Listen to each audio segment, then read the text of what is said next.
So guys, आज मैं love death and robot series का 12वां एपिसोड एक्सप्लेन करने जा रहा हूँ और मुझे उम्मीद है कि आपको ये वीडियो जरूर पसंद आएगा। इस जंगल को दिखाया जाता है जहाँ से एक शूरवीर सैनिकों की टोली गुजर रही होती है। वो थोड़ा आराम करने के लिए वहाँ जंगल में झील के पास रुक जाते हैं। उन सभी सैनिकों में एक बहरा सैनिक भी होता है जो बिल्कुल भी सुन नहीं सकता था। उसे वहाँ पानी में कोई चमकीली चीज दिखाई देती है और जब उसे का एक टुकड़ा होता है जिससे वो खुश हुआ वहाँ और सोना ढूंढने लग जाता है क्योंकि वो बहुत लालची था। लेकिन इससे उस झील में रहने वाली सायरन जाग जाती है जिसकी बॉडी हीरे जवाहरात से जड़ी हुई थी और वो मर्दों को अपनी चीखों से पागल कर देती है। इसीलिए जब वहाँ सभी सैनिक अपने अभिजात वर्ग के लोगों को श्रद्धांजलि दे रहे थे तभी उन्हें सायरन की आवाजें सुनाई देने लगती है जिससे वो बुरी तरीके से पागल हो जाते हैं और उसकी सुंदरता से मोहित होकर उसे पाने की चाह में उसकी तरफ बढ़ते हुए अपने ही लोगों को मारने लग जाते हैं ताकि वो अकेले उसे पा सके। मगर उस बहरे सैनिक पर सायरन की चीखों का कोई असर नहीं होता क्योंकि उसे कुछ सुनाई नहीं दे रहा था। इसीलिए वो समझ नहीं पाता कि सभी सैनिक उस सायरन की तरफ क्यों जा रहे हैं और वो एक सैनिक को रोकना नहीं रुकता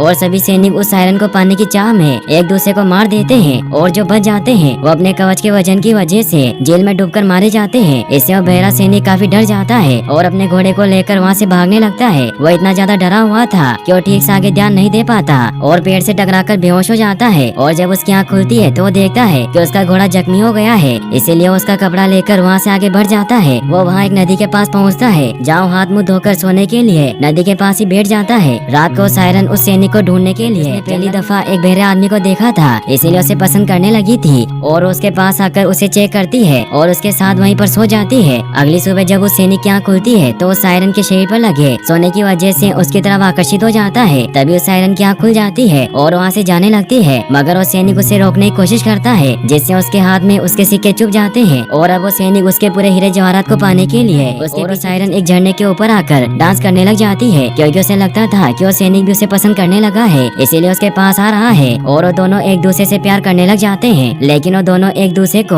अपने मतलब के लिए प्यार करते थे इसीलिए उनका प्यार एक टॉक्सिक होने की वजह से उन दोनों को दर्द दे रहा था क्योंकि सायरन जब उस सैनिक को किस करने की कोशिश करती है तो उसके नुकीले दांतों की वजह से वो सैनिक बुरी तरीके से जख्मी हो जाता है और उसके मुंह से खून निकलने लगता है और वो सैनिक भी सायरन के हीरे जवाहरात पाने की चाह में उसे नोचना शुरू करके उसे बेहोश कर देता है जिससे उसके बदन से सोने का एक एक कतरा लूट लेता है और उसे वापस पानी में फेंक देता है और सारा सोना समेटकर वहाँ से निकल जाता है। वो सायरन की बॉडी पानी में बहती हुई वापस झील में चली जाती है मगर उसका खून जादुई होता है जिससे वहाँ नदी में उस जादुई खून की बाढ़ आना शुरू हो जाती है और जब वो सैनिक नदी में अपना मुंह धोता है तभी वहाँ भी वो पानी पहुँच जाता है जिससे वो पानी उसके मुँह में चला जाता है और इससे अब उसके पास सुनने की शक्ति आ जाती है और उस जादुई खून की वजह से बुरी तरीके से पागल होकर सायरन की झील के पास पहुँच जाता है। अब सायरन भी होश में आ जाती है और जब वो देखती है कि उसके प्यार ने उसे धोखा दिया और उसका सारा सोना लूट लिया तो गुस्से से पागल हो जाती है और जोर जोर से चिल्लाने लगती है। वो सैनिक भी उस झील की तरफ आकर्षित होने लगता है और पानी में डूबकर उसकी भी मौत हो जाती है और इस प्रकार उस झील से कोई भी जिंदा लौटकर नहीं जा पाता। और जीवारों की कहानी हमें यही सिखाती है कि अगर प्यार सच्चा ना हो तो वो दर्द देता है। गाइस, आपको ये वीडियो कैसा लगा मुझे कमेंट बॉक्स में जरूर बताएं। चैनल को सब्सक्राइब करने के लिए आपका तहे दिल से शुक्रिया। Thanks for watching.